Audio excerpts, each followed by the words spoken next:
Olá, eu sou a Luana Barrim, graduanda do curso de Oceanologia pela Universidade Federal do Rio Grande. Nesse vídeo eu vou mostrar a importância das macroalgas na captura de CO2 atmosférico. Mas afinal, o que são as macroalgas? Macroalgas são algas pluricelulares que são evolutivamente primitivas em relação às plantas vasculares, são fotossintetizantes e dominantes no bentos. Elas possuem uma alta heterogeneidade entre espécies, desde organismos microscópicos até macroalgas gigantes.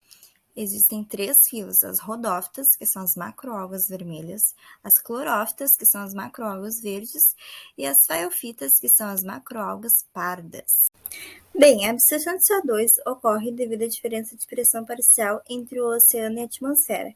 Quando a PCO2 é negativa, ocorre a absorção de CO2 pelos oceanos, aumentando a concentração de carbono inorgânico dissolvido. Este é absorvido por essas algas para seu processo fotossintético. Nesse processo, ocorre a produção de compostos glicogênicos e carboidratos. Esse dióxido de carbono capturado pelas macroalgas pode ser armazenado em biomassa no local onde ocorreu a absorção ou pode se dispersar para outros habitats, através de suas estruturas flutuadoras ou, em grande maioria, suas folhas laminares, que favorecem esse transporte. Além disso, esse carbono pode ser armazenado em oceano profundo através da dispersão por correntes e circulação oceânica. No entanto, essa contribuição de biomassa e produtividade varia de local para local, pois depende de alguns fatores, como fatores físicos de batimetria, ondas, correntes, marés, propriedades da água como temperatura e salinidade, recursos disponíveis no ambiente, além de fatores bióticos. Além disso, pode ocorrer uma variabilidade entre os filos, onde as rodófitas exportam mais material em relação às clorófitas e às fariofícias. Elas cobrem uma maior área nos oceanos globais e geralmente ficam no infralitoral submersas. Elas são fotossinteticamente ativas em profundidade. Então, toda essa biomassa de carbono capturado pelas macroalgas é transportado para outros habitats através das correntes e para outros oceanos através das circulações oceânicas e dos grandes giros. Destaco aqui a corrente circumpolar antártica, que liga todas as bacias oceânicas do planeta. E nela ocorre uma ampla distribuição de macroalgas para outros oceanos. Nessa imagem, podemos observar que quanto maior a profundidade que as macroalgas afundarem no oceano, na coluna da água, maior será o tempo de residência nesses locais. Além disso, de acordo com Ortega et al. 2019, cerca de 24% das macroalgas fazem parte do estoque de carbono profundo nos oceanos. Há também o armazenamento de carbono na forma de macroalgas calcificantes. Essas são formadas por aragonita ou calcita e ocorrem nos mais diversos habitats oceânicos, desde os polos até os trópicos. Esse processo de calcificação ocorre devido à absorção dos íons bicarbonatos que são dissolvidos na água. E essa absorção, ela acarreta na diminuição da alcalinidade total, que é um parâmetro que condiciona o potencial de CO2 dissolvidos na água. Ou seja, a diminuição da alcalinidade total resulta na conversão desses íons de CO2 dissolvido e um aumento da pressão parcial de CO2. Nessa imagem, podemos observar três formas de macroalgas incrustantes. Essa de baixo representa uma macroalga incrustante de carbonato de cálcio que possui movimentação das suas articulações. Já as outras de cima não possuem essa movimentação, são fixas. Mas afinal, qual a importância das macroalgas na captura de CO2?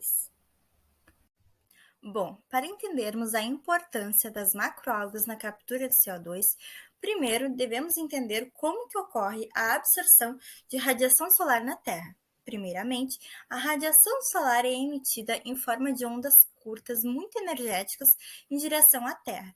30% dessa radiação é refletida de volta para o espaço sem nunca fazer parte do sistema terrestre. Os outros 70% entram na nossa atmosfera, interagem com os alvos terrestres que aumentam a temperatura. E de acordo com a lei de Stefan Boltzmann, todo corpo com temperatura acima de 0 grau Kelvin emite radiação na sua quarta potência vezes a constante de Boltzmann. Ou seja, esses alvos que interagiram com a radiação de ondas curtas do Sol vão aumentar sua temperatura e vão emitir radiação na forma de ondas longas de volta para o espaço. Isso é chamado de reemissão terrestre e ocorre na forma de ondas de infravermelho. Esse processo é denominado balanço de energia terrestre. E é justamente isso, é um balanço entre a quantidade de energia que chega do Sol e a quantidade de energia que sai pela Terra. E há um certo equilíbrio entre esses valores. No entanto, tem-se observado no planeta um desbalanço energético devido ao efeito estufa. Tá, mas o efeito estufa não é natural? É natural. É um efeito natural essencial para a vida, que ocorre a partir da captura da radiação e que seria reemitida de volta para o espaço nessas camadas superficiais da atmosfera, a troposfera, onde os gases de efeito estufa capturam boa parte desse calor, fazendo com que a Terra mantenha-se aquecida. Porém, devido à industrialização, à agricultura e muitos outros processos antrópicos, houve um incremento desses gases de efeito estufa na troposfera, principalmente metano, óxido nitroso e o CO2, que é o assunto em questão.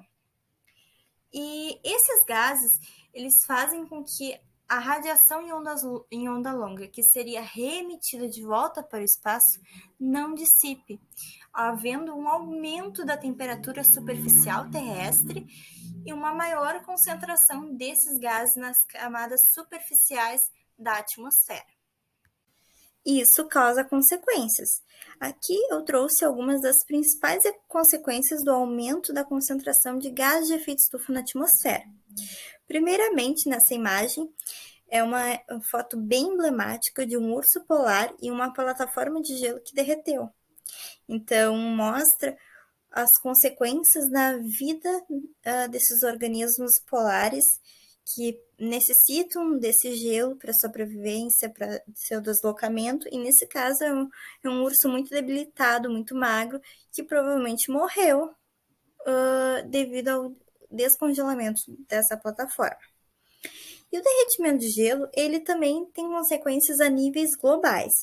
Por exemplo, tem-se observado uma alteração na formação da água profunda do Atlântico Norte, devido ao derretimento de gelo naquele local. E isso acarreta em diversos problemas, pois essa água profunda do Atlântico Norte é essencial para a formação do Conveyor Belt, que é uma circulação que liga todas as bacias oceânicas. Então, causa consequências em níveis globais. Além disso, o aquecimento global ele tem consequências na queimada, no aumento da incidência de focos de fogo, queimadas, entre outros, extinção de espécies que não estão adaptadas ou não conseguem modificar suas características para aguentarem o aumento dessa temperatura, zonação de organismos, desde zonação de organismos em costões rochosos, como observamos em aula, até a zonação entre trópicos, de maneira que os organismos encontrem latitudes com temperaturas mais agradáveis para o seu desenvolvimento. Isso é uma tendência, há uma tendência que os organismos se desloquem para as regiões temperadas devido ao aumento de temperatura nas regiões equatoriais, o aumento exacerbado.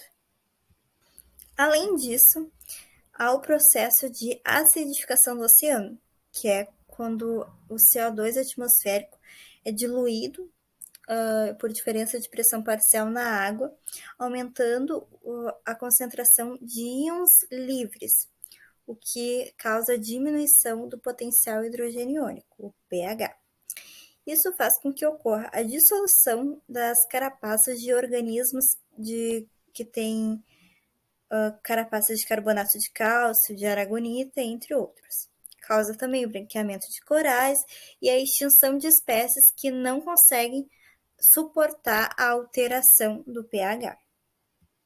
Então, eu trouxe algumas consequências, tem muitas outras consequências, mas é só mesmo para a gente evidenciar o quão necessário é que o ser humano encontre maneiras de mitigar a emissão de CO2 atmosférico para que esses efeitos diminuam, sejam menos drásticos e realmente ocorra uma melhora no planeta.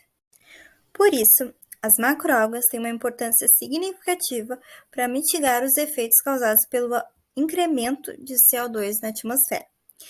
As macroalgas absorvem concentrações muito grandes de CO2 dissolvido na coluna da água, o carbono inorgânico dissolvido.